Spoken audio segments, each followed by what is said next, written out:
এয়া আকাশবাণী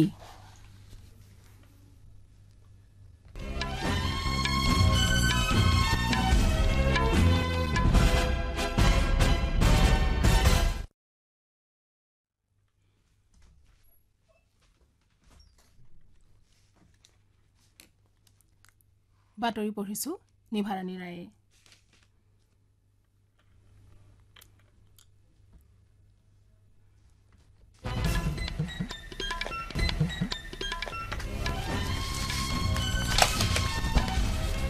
এতিয়া শুনক মুখ্য বাতৰিসমূহ। দেশত লোকসভা নিৰ্বাচনৰ পৰৱৰ্তী দুটা পৰ্যায়ৰ বাবে প্ৰচাৰ অভিযানে ক্ৰমাৎ তীব্ৰতা লাভ কৰিছে। সপ্তম পৰ্যায়ত মুঠ 904 গৰাকী প্ৰাৰ্থীয়ে প্ৰতিদ্বন্দ্বিতা আগবঢ়াইছে। প্ৰধানমন্ত্ৰী নৰেন্দ্ৰ মোদীয়ে কেইবাগৰাকীও ষ্টাৰ্টআপ প্ৰতিষ্ঠাপকৰ উদ্যমী যাত্ৰাক প্ৰশংসা কৰিছে। ইৰানৰ ৰাষ্ট্ৰপতি ডক্টৰ ছয়িদ ইব্ৰাহিম ৰাইচি আৰু বৈদেশিক মন্ত্ৰী ডক্টৰ হুছেইন আমিৰ আব্দুল্লাহিয়ানৰ প্ৰতি শ্ৰদ্ধাঞ্জলি নিবেদনৰ উদ্দেশ্যে আয়োজিত অনুষ্ঠানত ভাগ লবৰ বাবে উপ ৰাষ্ট্ৰপতি জগদীপ ধনখৰ আজি তেহৰানলৈ গৈছে।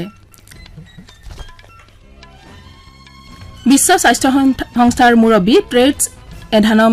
ঘেব্ৰেয়েছে গাজা অভিমুখে চিকিৎসা সামগ্ৰী যোগানৰ অৱৰোধ প্ৰত্যাহাৰ কৰিবলৈ ইজৰাইলক আহ্বান জনাইছে।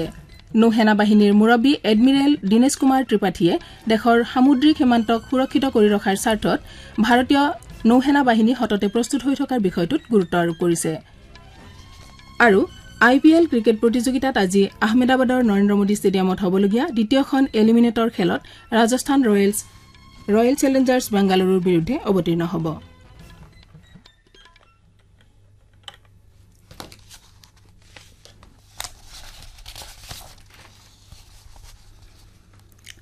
প্ৰধানমন্ত্ৰী নৰেন্দ্ৰ মোদীয়ে কেইবাগৰাকীও ষ্টাৰ্টআপ প্ৰতিষ্ঠাপকৰ উদ্যমী যাত্ৰাক প্ৰশংসা কৰিছে। সামাজিক মাধ্যমৰ জৰিয়তে প্ৰকাশ কৰা এটা বাৰ্তাত শ্ৰীমোদীয়ে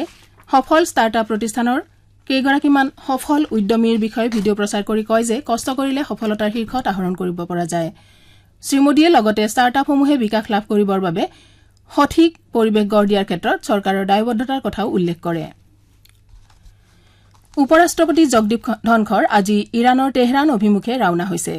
উপ ৰাষ্ট্ৰপতিগৰাকীয়ে হেলিকপ্টাৰ দুৰ্ঘটনাত প্ৰাণ হেৰুওৱা ইৰানৰ ৰাষ্ট্ৰপতি ডক্টৰ ছয়িদ ইব্ৰাহিম ৰাইচি আৰু বৈদেশিক মন্ত্ৰী ডক্টৰ হুছেইন আমিৰ আব্দুল্লাহিয়ানৰ প্ৰতি শ্ৰদ্ধাঞ্জলি নিবেদনৰ উদ্দেশ্যে চৰকাৰীভাৱে আয়োজিত এটা অনুষ্ঠানত দেশক প্ৰতিনিধিত্ব কৰি অংশগ্ৰহণ কৰিব। উল্লেখযোগ্য যে যোৱা 19 মেত আকাশমাৰ্গত সংঘটিত এটা দুৰ্ঘটনাত দেশখনৰ নেতা দুগৰাকীয়ে প্ৰাণ হেৰুৱাইছিল। উল্লেখযোগ্য যে ইৰানৰ ৰাষ্ট্ৰপতি আৰু বিদেশ মন্ত্ৰীগৰাকীৰ মৃত্যুত ভাৰতে কালি এদিনীয়া ৰাষ্ট্ৰীয় শোক পালন কৰে। আনহাতে বিদেশ মন্ত্ৰী ডক্টৰ এছ জয়শংকৰে কালি নতুন দিল্লীত ইৰাণ ইছলামিক গণৰাজ্য দূতাবাস পৰিদৰ্শন কৰি দেশৰ হৈ শোক প্ৰকাশ কৰে। দেশত লোকসভা নিৰ্বাচনৰ পৰৱৰ্তী দুটা পৰ্যায়ৰ বাবে প্ৰচাৰ অভিযান পূৰ্ণগতিত অব্যাহত আছে। বিভিন্ন ৰাজনৈতিক দলৰ শীৰ্ষ নেতাসকলে ভোটদাতাসকলৰ মন জয় কৰাৰ উদ্দেশ্যে ষষ্ঠ আৰু সপ্তম তথা অন্তিম পৰ্যায়ত সামৰি ল'বলগীয়া সমষ্টিসমূহত ইখনৰ পিছত সিখনকৈ নিৰ্বাচনী সভাত ভাগ লোৱা পৰিলক্ষিত হৈছে। উল্লেখযোগ্য যে অহা 25 মে আৰু 1 জুনত ষষ্ঠ আৰু সপ্তম পৰ্যায়ত 57টাকৈ সমষ্টিত ভোটগ্ৰহণ কৰা হ'ব। লোকসভা নিৰ্বাচনৰ সপ্তম পৰ্যায়ত 8খন ৰাজ্য আৰু কেন্দ্ৰীয় শাসিত অঞ্চলৰ 57টা সংসদীয় সমষ্টিৰ বাবে মুঠ 904 গৰাকী প্ৰাৰ্থীয়ে প্ৰতিদ্বন্দ্বিতা আগবঢ়াইছে। নিৰ্বাচন আয়োগে প্ৰকাশ কৰা মতে অহা 1 জুনত হ'বলগীয়া ভোটগ্ৰহণ এই সমষ্টিসমূহৰ বাবে 2105খন মনোনয়ন পত্ৰ দাখিল কৰা হৈছিল। এই মনোনয়ন পত্ৰসমূহ পৰীক্ষা কৰাৰ পাছত 954খন বৈধ হিচাপে বিবেচিত হয়।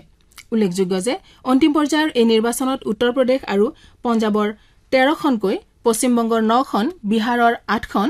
ওড়িশাৰ 6খন, হিমাচল প্ৰদেশৰ 4খন, ঝাৰখণ্ডৰ 3খন আৰু কেন্দ্ৰীয় শাসিত অঞ্চল চণ্ডীগড়ৰ এখন আসনৰ বাবে ভোটগ্ৰহণ কৰা হ'ব। বিজেপিৰ জ্যেষ্ঠ নেতা তথা প্ৰধানমন্ত্ৰী নৰেন্দ্ৰ মোদীয়ে কালি তেওঁৰ সংসদীয় সমষ্টি উত্তৰ প্ৰদেশৰ বাৰাণসীত মহিলাসকলৰ এখন সমাৱেশত অংশ লৈ কয় যে INDI মিত্ৰজোঁট মহিলা বিৰোধী আৰু তেওঁলোকে মহিলাৰ সংৰক্ষণৰ বিৰোধিতা কৰে। উত্তৰ প্ৰদেশৰ মহিলাসকলৰ সমাজবাদী পাৰ্টি আৰু কংগ্ৰেছৰ শাসনকালত সুৰক্ষিত নাছিল বুলি উল্লেখ কৰি প্ৰধানমন্ত্ৰীগৰাকীয়ে কয় যে যোগী আদিত্যনাথৰ নেতৃত্বত ৰাজ্যখনৰ মহিলাসকল সুৰক্ষিত আৰু নিৰাপদ অনুভৱ কৰিবলৈ লৈছে। সম্পূৰ্ণানন্দ সংস্কৃত বিশ্ববিদ্যালয়ত আয়োজিত মাতৃশক্তি সন্মিলনত গৃহিণী, চিকিৎসক, শিক্ষক-শিক্ষয়িত্ৰী, ব্যৱসায়ী, অধিবক্তা আৰু খেলুৱৈৰ সৈতে মত বিনিময় কৰি শ্ৰী মোদীয়ে কয় যে বিগত 60 বছৰত কোনো চৰকাৰে মহিলাৰ বিষয়ে চিন্তা কৰা নাছিল যদিও বৰ্তমান চৰকাৰে মহিলাসকলক গুৰুত্ব আৰোপ কৰি নীতি প্ৰস্তুত কৰাই নহয় তেওঁলোকক সংৰক্ষণও প্ৰদান কৰিছে ইয়াৰ আগেয়ে প্ৰয়াগৰাজত এখন ৰাজনৈতিক সমাৱেশত ভাষণ দি শ্ৰী মোদীয়ে বহুজন সমাজ পাৰ্টি আৰু সমাজবাদী পাৰ্টিয়ে অপৰাধী শক্তিসমূহক ৰক্ষণাবেক্ষণ দিয়া বুলি অভিযোগ তোলে প্ৰধানমন্ত্ৰী উত্তৰ প্ৰদেশত আজি আন দুখন নিৰ্বাচনী সভাত ভাগ ল'ব আনহাতে কংগ্ৰেছৰ ৰাষ্ট্ৰীয় সভাপতি মল্লিকাৰ্জুন খাৰ্গেই কালি চণ্ডীগড়ত এখন সংবাদমেল সম্বোধন কৰে তেওঁ কয় যে হাৰিয়ানা আৰু পঞ্জাৱক যথেষ্ট সমৃদ্ধিশালী বুলি গণ্য কৰা হয় যদিও ৰাজ্য দুখনত কৰ্মসংস্থাপনহীনতা আৰু মুদ্ৰাস্ফীতি এতিয়াও চৰম পৰ্যায়ত আছে কংগ্ৰেছ দলৰ সাংসদ শশী থাৰুৰে সম্প্ৰতি লোকসভা নিৰ্বাচনত বিপুল হাৰত জয়লাভ কৰিব বুলি বিজেপিয়ে কৰা দাবীক অলিক কল্পনা বুলি অভিহিত কৰিছে নতুন দিল্লীত আজি সংবাদ মাধ্যমৰ সৈতে হোৱা কথা বতৰাত তেওঁ কয় যে 2019 চনৰ লোকসভা নিৰ্বাচনৰ পুনৰাবৃত্তি ঘটোৱাটো এইবাৰ বিজেপিৰ পক্ষে অসম্ভৱ হ'ব শাসকীয় দলটোৰ শক্তিশালী ঘাটি হিচাপে চিহ্নিত অঞ্চলসমূহত ভোটদানৰ হাৰ তেনেই কম হোৱা বুলি উল্লেখ কৰি শ্ৰী থাৰুৰে লগতে কংগ্ৰেছ প্ৰাৰ্থী আৰু INDA মিত্ৰজোঁটৰ প্ৰতি জনসাধাৰণৰ উৎসাহ বৃদ্ধি পোৱা পৰিলক্ষিত হৈছে বুলিও দাবী কৰে আপোনালোকে বাতৰি শুনিছে আকাশবাণীৰ পৰা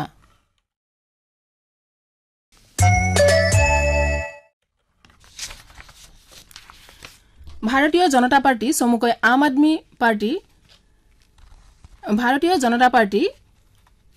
আৰু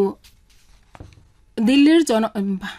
আম আদমি পাৰ্টি চমুকৈ আপ আৰু দিল্লীৰ জনসাধাৰণৰ বিৰুদ্ধে ভাৰতীয় জনতা পাৰ্টি ষড়যন্ত্ৰত লিপ্ত হোৱা বুলি অভিযোগ কৰিছে আম আদমি পাৰ্টিয়ে আজি নতুন দিল্লীত আয়োজিত এখন সংবাদমেলত ভাষণ দি দলটোৰ জ্যেষ্ঠ নেত্ৰী আতিশিয়ে কয় যে দেশৰ ৰাজধানীত জলসংকট সৃষ্টি কৰাৰ উদ্দেশ্যে বিজেপিয়ে দিল্লীলৈ পানী বুৱাই অনাৰ পথ ৰোধ কৰিছে হাৰিয়ানা চৰকাৰে যমুনা নৈৰ পানী দিল্লীলৈ বৈ অহাৰ পথ বন্ধ কৰাৰ বিষয়টোক অনুসন্ধানৰ জৰিয়তে প্ৰকাশ পোৱা বুলি নেত্ৰীগৰাকীয়ে জানিবলৈ দিয়ে তেওঁ লগতে যমুনা নৈৰ জলস্তৰ সম্প্ৰতি সৰ্বনিম্ন পৰ্যায়লৈ হ্ৰাস পোৱা বুলিও ব্যক্ত কৰে বিশ্ব স্বাস্থ্য সংস্থা হুৰ মুৰব্বী ট্ৰেডছ এধানম ঘেব্ৰেয়েছছে গাজা অভিমুখে চিকিৎসা সামগ্ৰী যোগানৰ অৱৰোধ প্ৰত্যাহাৰ কৰিবলৈ ইজৰাইলক আহ্বান জনাইছে যুদ্ধবিধ্বস্ত এলেকাটোত প্ৰায় 700 গৰাকী গুৰুতৰভাৱে অসুস্থ ৰোগী আবদ্ধ হৈ থকা বুলি প্ৰকাশ কৰি তেওঁ এইদৰে জনায়